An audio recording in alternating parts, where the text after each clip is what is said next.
ரைட்டாக எதனா பேசுகிறீங்களா கொஞ்சம் பைக் பேசிட்டேங்க. சும்மா மேலோட்டம் பேசுங்க. அந்த பிரச்சனையை பற்றி பேசுங்க. அது போட்டு விட்றோம், இதே அப்படியே ஆட் பண்ணி போட்டு விட்ருவோம். மெயின் இஷ்யூ இல்லைங்களா அது? ஆளே இல்லையா அப்புறம் யாரும் இல்லாமல்? இல்லை அதெல்லாம் முடியாது. அது இது ஆட் பண்ணி தான் போடுவோம்.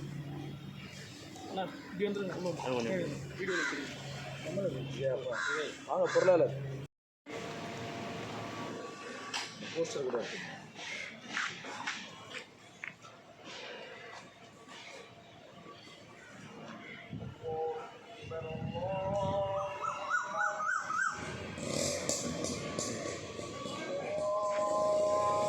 வணக்கம்.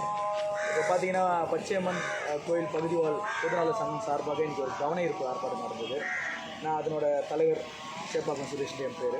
இங்கே பார்த்தீங்கன்னா நாங்கள் ஒரு கோயில் இடத்துல ஒரு 4-5 தலைமுறையாக வசிச்சுட்டு இருக்கோம். ஒரு 100 ஆண்டுக்கு மேலே ஒரு பழமையான கோயில், ரொம்ப பழமையான கோயில். நாங்கள் ஒரு 100-200 ஆண்டு காலமாக தலைமுறையாக வசிச்சுட்ருக்கோம். எங்களுக்கு பார்த்தீங்கன்னா மன வாடகை வந்து இப்போ 10 மடங்கு 20 மடங்குன்றது 2016 அப்போ வந்து உயர்த்தி போட்டுட்டாங்க. நாங்கள் பழைய வாடகையை தான் கட்டுவோம்னு சொல்லிட்டு நாங்கள் எங்களோட உரிமையை வாடகை கட்டிகிட்ருக்கோம். இந்த இடையில பார்த்தீங்கன்னா அறநிலைத்துறை சேர்ந்த அதிகாரி வந்து நம்ம நிர்வாக அதிகாரி வந்து இப்போ நம்ம பகுதியில் வந்து மின் இணைப்பு, குடிநீர், கழிவுநீர் இதெல்லாம் வந்து கோயில் பேரில் மாற்றணும்னு சொல்லிட்டு ஒரு ரெக்வஸ்ட் கொடுத்துருக்காங்க ஈபியில். ஸோ அதை எதிர்த்து இன்றைக்கி ஒரு கவன ஈர்ப்பு போராட்டம் பண்ணோம். அது மட்டும் இல்லாமல் நம்ம கோயில் நிலம் பின்னாடி பச்சையம்மன் கோயிலுக்கு சொந்தமான ஒரு கோயில் குளம் இருக்குது. அது ஒரு பெரிய குளம் இருக்குது. அது தூர்வாரணும். அதை வந்து யாருக்கும் விற்கக்கூடாது, பிளாட்டு போட்டு யாருக்கும் விற்கக்கூடாது அறநிலையத்துறையை. நாங்கள் வந்து நீங்கள் அப்படி பண்ணிங்கன்னா நாங்கள் வந்து போராட்டம் பண்ணோம்னு சொல்லிட்டு எல்லாம் கோரிக்கையும் வச்சு தான் இன்றைக்கி ஆர்ப்பாட்டம் பண்ணோம். அது மட்டும் இல்லாமல் பார்த்தீங்கன்னா இங்கே வந்து நாங்கள் இத்தனை ஆண்டு காலமாக 100 ஆண்டு காலம் மேலே இருக்கோம். அதனால் எங்களுக்கு பட்டா கொடுக்கணும் அப்படின்றது. ஏன்னா எங்கள் தொகுதி வந்து பார்த்திங்கன்னா மாண்புமிகு துணை முதலமைச்சர் உதயநிதி ஸ்டாலினோட தொகுதி சேப்பாக்கம் திருலிக்கேணி.